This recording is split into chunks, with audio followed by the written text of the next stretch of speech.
નમસ્કાર, હું છું પ્રિયા અને તમે જોઈ રહ્યા છો જનતા કી જાણકારી ન્યૂઝ। નજર કરીએ આજના સમાચાર ઉપર। ડીસામાં વિચરતી વિમુક્ત જનજાતિઓનો અવાજ। નાયબ કલેક્ટરને આવેદનપત્ર સુપ્રત કરવામાં આવી। ડીસા આઝાદીના 79 વર્ષ પછી પણ વિકાસથી વંચિત રહેલા વિચરતી અને વિમુક્ત જનજાતિઓના સર્વાંગી વિકાસ માટે આજે વિચરતી અને વિમુક્ત જનજાતિ હક સમિતિ ગુજરાત પ્રદેશ દ્વારા ડીસા નાયબ કલેક્ટરને એક આવેદનપત્ર સુપ્રત કરવામાં આવ્યું।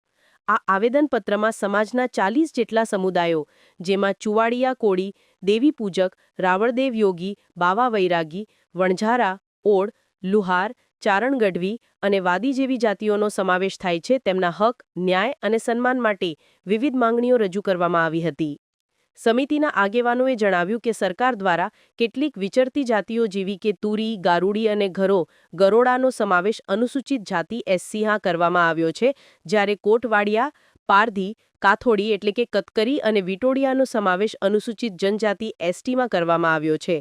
બાકીની મોટાભાગની જાતિઓ સામાજિક અને શૈક્ષણિક રીતે પછાત વર્ગ ઓબીસીમાં સમાવેશ પામી છે, જે માટે તેઓ સરકારના આભારી છે। જો કે આવેદનપત્રમાં મુખ્યત્વે એ વાત પર ભાર મૂકવામાં આવ્યો હતો કે આઝાદીના આટલા વર્ષો બાદ પણ આ સમુદાયો વિકાસના મીઠા ફળ ચાખી શક્યા નથી। આજે પણ આ સમુદાયના મોટાભાગના લોકો જીવનની પાયાની જરૂરિયાતો માટે સંઘર્ષ કરી રહ્યા છે। સમિતિએ સરકાર પાસે આ જાતિઓના શિક્ષણ, આરોગ્ય, આવાસ અને રોજગારી જેવી બાબતો પર ખાસ ધ્યાન આપવાની માંગ કરી છે, જેથી તેઓ સમાજની મુખ્યધારામાં ભળી શકે અને સન્માનભેર જીવન જીવી શકે।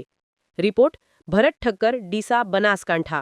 ગુજરાત પ્રદેશની અંદર વિચરતી અને વિમુક્ત જનજાતિ હક સમિતિ નામનું એક ગઠન કરવામાં આવેલું છે અને એ ગઠન એટલા માટે કરવામાં આવ્યું છે કે ગુજરાતની અંદર જે જનજાતિ જે વિચરતી અને વિમુક્ત જાતિ વસે છે એના હક અને અધિકારો માટે જે બંધારણીય અધિકારો છે એ આજ દિવસ સુધી આપણને મળ્યા નથી, એટલા માટે આ ગઠન કરવામાં આવેલું છે।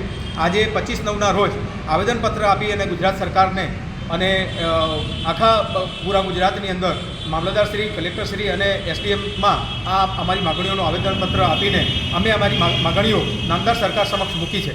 અમારી પહેલી માગણી એવી છે કે અમને એનટીડીએનટી સમાજને 1962થી અત્યાર સુધીની અંદર આટલી બધી ક્રાંતિઓ આવી, શ્વેત ક્રાંતિ આવી, ઔદ્યોગિક ક્રાંતિ આવી, આ બધી ક્રાંતિઓ આવીને હવે એઆઈની ક્રાંતિ આવવાની છે, પણ એ 79 વર્ષના સમયગાળો વીત્યા છતાં પણ અમને હજુ સુધી એનો કોઈ લાભ મળ્યો નથી।